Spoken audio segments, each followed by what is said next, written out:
All right, in this lecture, we're going to learn a little bit more about the Photoshop environment, more specifically the palettes.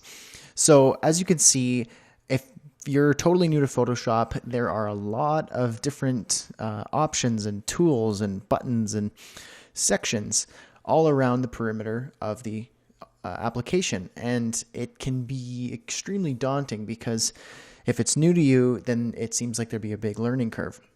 And I'm not going to lie, in some cases there is a big learning curve with a software like Adobe Photoshop. But once you get the hang of it and you use it enough, it will be pretty easy for you, and it will kind of come as a muscle memory. In fact, I had to kind of relearn what all these things were called because I use it so much that I don't need to know what the buttons are called or what the tools are called or what each section is called, whether it's a palette or a panel or a workspace, so on and so forth. So I kind of had to brush up on those terms on the environment so that I could properly teach you.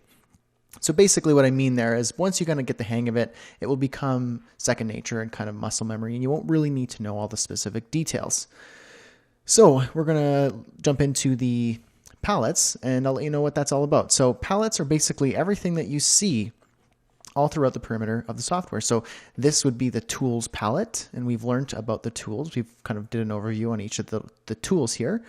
So this is a palette. Palette is this actual thing that we can choose the options from. So right here is our tools palette, and up here is our options palette. The options palette basically will change depending on what tool you choose. So if I choose the marquee tool, my options will change. That will let me to feather the selection, choose the style.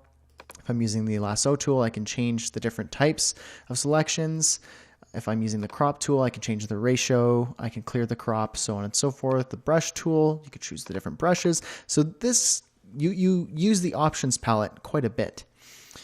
Now over here, there are a bunch of different palettes that you can use. I'm just going to expand this so you can see. They also call them, in Photoshop, they call them panels. This full section here is a panel. So I'm opening and closing these panels. So they kind of use the word palette and panel interchangeably. I suppose that's kind of something I've learned as I was looking into this a little bit more.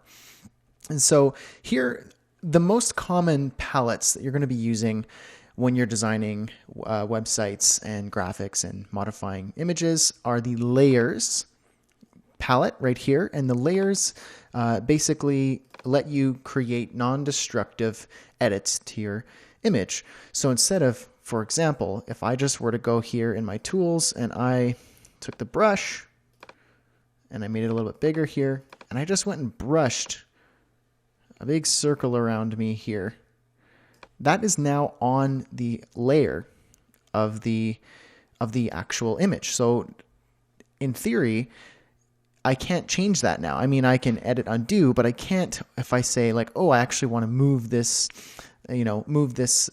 paintbrush down a little bit or resize it. I can't. I cannot edit this paintbrush stroke that I just created because it is on the layer. So I'm going to undo that. And I'm going to create a new layer by clicking the new layer button down here. And now I have a new layer where I can do this brush. And now I can modify it. So I can hide it. I can use the move tool and move the location of it. I could change the color of it. I could erase it. And I'm not going to destroy the original image, which is what you want, which is the purpose of using Photoshop. You can create non-destructive edits. So anyway, back here. So this is our layers. You can create multiple layers. You can create groups of layers if you wanted to have multiple different layers within a group. You can rename that group to something here, something like sky. And if you were to edit the sky and do something here, you can add multiple groups. You can have groups within groups, and you can do a whole bunch of stuff in the layers. Channels and paths you don't really use, but if you were doing kind of more advanced edits with photography and graphics, you can play around with these different channels. You can see the blue channel, the green channel, red channel, and you can make modifications to that. But I never use this. And then there are paths. If you were to use the pen tool, and I were to create an actual path, then the work path is right here. But again, I don't use that, so it might not even be worth it for you to play around with that. Adjustments is another popular palette that you use. You can actually make adjustments to the image. So if you want to adjust the brightness and contrast, you can go ahead and do that here. So adjust the brightness and the contrast like so. It will open up here, the little button here in the palette. So it opens up the properties palette. And that will change depending on what you choose. And you can see it also created a non-destructive edit, so I can turn it on and off. You can do other things like hue saturation, color balance, levels. So for example, if I wanted to modify the levels of the image, I could do so like this. And again, that is non-destructive. In our layers, you can go ahead and delete those just by hitting delete.